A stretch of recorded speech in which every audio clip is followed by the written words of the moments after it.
Sejam bem-vindos. Da continuidade aqui sobre o nosso vídeo. O que os Big Players pensam sobre análise técnica. Big Players.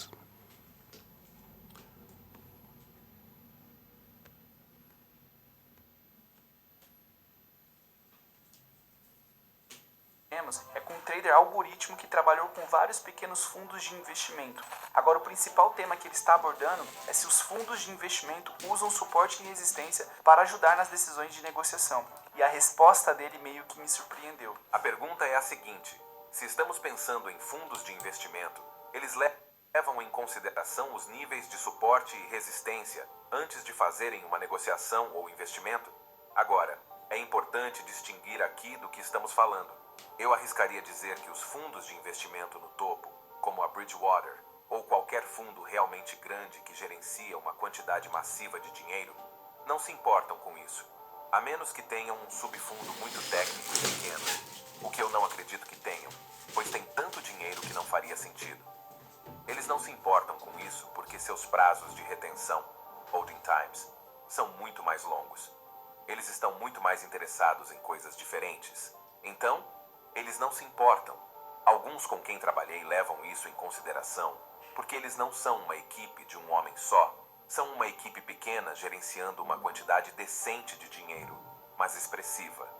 Quando você compara com os grandes caras, as pessoas encarregadas de fazer essas negociações podem muito bem ter um processo de tomada de decisão que é integrado com alguma análise técnica, porque eles podem fazer isso, já que não estão tentando movimentar 200 milhões por aí. Talvez estejam movendo 20, 30 milhões, esse tipo de coisa, que é troco em comparação com os bilhões lá em cima. Então, como podemos olhar para isso? O investimento de capital do fundo de investimento não vai se importar com suportes e resistências, porque eles estão buscando uma vantagem em outro lugar. Talvez eles estejam procurando uma vantagem em algum mercado emergente que ninguém viu. Talvez eles percebam que uma moeda específica será desvalorizada em relação a outra, porque eles têm informações de que o varejo vai lutar aqui e as empresas de mineração também. Então eles fazem uma aposta com base nisso. Agora, eles não se importam com suportes e resistências nessa situação. Agora, uma ressalva é que pode haver traders dentro do fundo que estão executando manualmente as negociações, e nesse caso, eles podem levar um pouco em conta os níveis de suporte ou resistência, se tiverem sido instruídos a comprar um determinado número de ações dessa empresa. Agora é o trabalho deles obter o melhor preço possível. Eles podem simplesmente colocar um algoritmo em fatias de tempo, em fatias de volume e deixá-lo correr. Então, todos se preocupam. Eles podem fazer isso manualmente e pode haver um trader que está olhando para os gráficos como nós e que está executando as ordens em lotes. E talvez ele veja o preço chegando em uma resistência e pense: bem, vou apenas esperar. Eu tenho outro lote. Será que eu preciso fazer isso mesmo assim? Então eu apenas observo se ele recua a partir daqui. Porque eu acho que pode recuar e nesse caso talvez ele faça. É interessante e importante para o sistema e estratégia deles? Não, não é. Eles ainda vão comprar independente disso. Ao longo do tempo, torna-se menos provável. Os traders realmente não se importam com isso. Eles só se preocupam em concluir a ordem. E se é uma grande ordem, ela precisa ser concluída independentemente. E pequenos detalhes como esse não vão fazer diferença. Mas à medida que você desce na escala para os fundos menores e regulamentados, sim, você pode imaginar que pode haver alguns traders que estejam pensando: bem, na verdade, o que vamos fazer com essa ordem? Mas vamos esperar porque estamos atingindo uma resistência ou um suporte. Agora, talvez devamos começar a escalonar a posição. Eles ainda terão que fazer a negociação de qualquer maneira, mas pode ser que ajustem a ordem conforme fazem isso agora. O Mark fez alguns pontos realmente interessantes. O ponto principal a ser destacado é se os fundos de investimento realmente estão olhando para suporte ou resistências.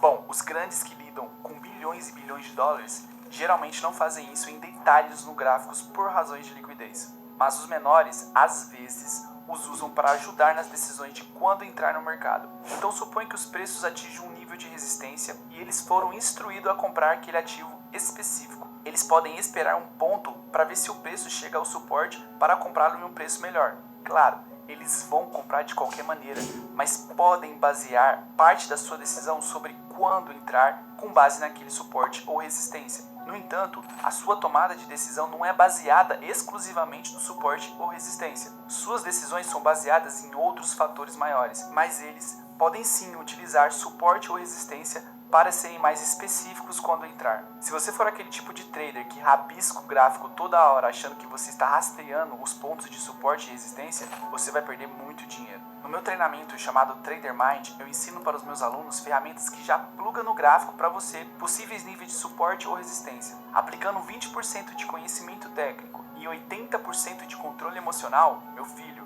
eles estão ganhando muito, mas muito dinheiro. Confere isso na descrição desse vídeo.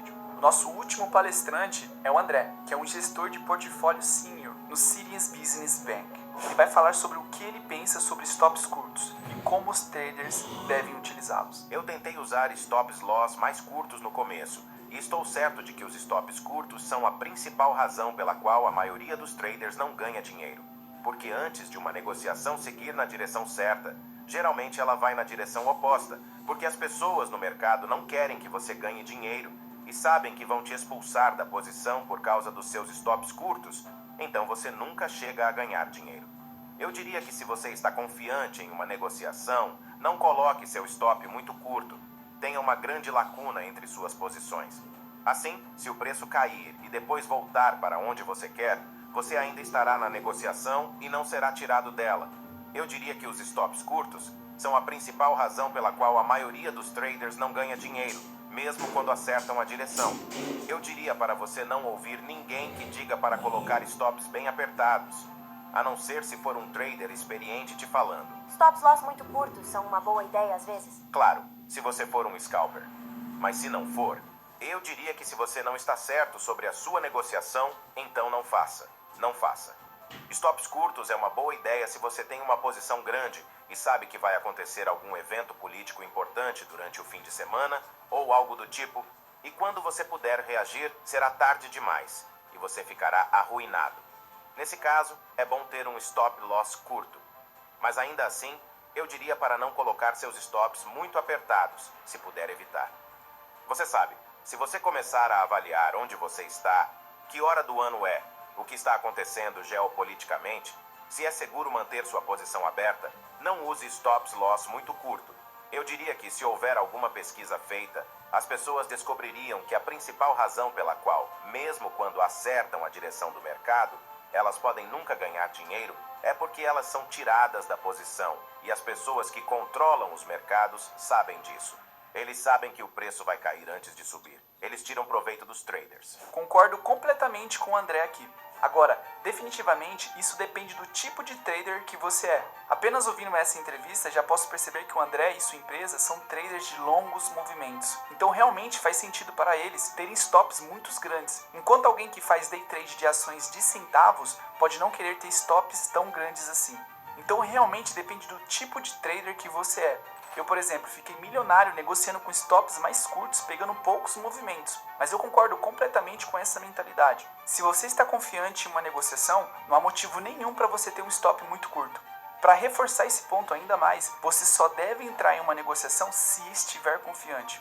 E no geral, os problemas dos traders iniciantes é não saber onde colocar os seus stops e qual nível de preço é o melhor para você poder fazer uma operação. Depois de ouvir todas essas entrevistas, parece que os fundos de investimento usam pedaços de análise técnica. Claro, eles não baseiam todas as suas decisões puramente nisso, mas eles utilizam em certa medida, que eu achei bem interessante. Se você achou esse vídeo útil ou interessante, deixa seu like para eu continuar trazendo conteúdo desse nível. E se você quer ficar na frente dos 99% dos traders brasileiros em 6 meses, eu te indico a assistir esse vídeo. Pela sua atenção, meu muito obrigado.